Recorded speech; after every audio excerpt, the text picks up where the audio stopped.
Imagine walking through a quiet mountain valley. You look up at the limestone cliffs, and suddenly you see them, wooden coffins, hanging hundreds of feet above the ground, not hidden beneath the earth, not placed inside a modern cemetery, but suspended from the cliffs, as if the dead were still looking down upon the world they left behind.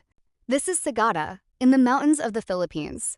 And behind those mysterious coffins is a tradition far older than the roads, churches, and modern towns that surround them.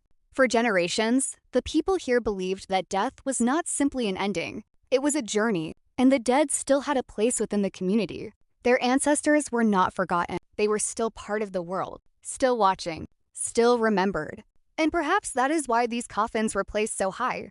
The higher the dead were taken, the closer they could be to their ancestors and the spirit world.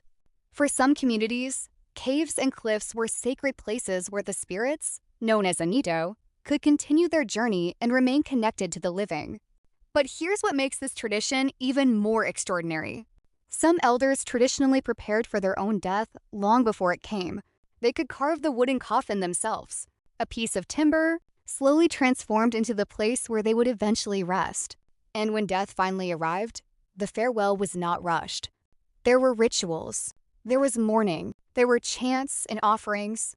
The body was traditionally positioned in a curled, fetal-like posture, a symbolic return to the position in which a person entered the world. Then came the most difficult part. The coffin had to be carried toward the cliffs, and somehow, with ropes, wood, strength, and the courage of the community, it was raised toward the rock face. Think about that moment, a family watching their loved one disappear upward, not into the ground, but toward the sky.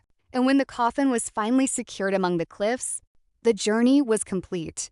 But the story of these coffins isn't only about death, it's about memory, because these cliffs became a kind of ancestral landscape.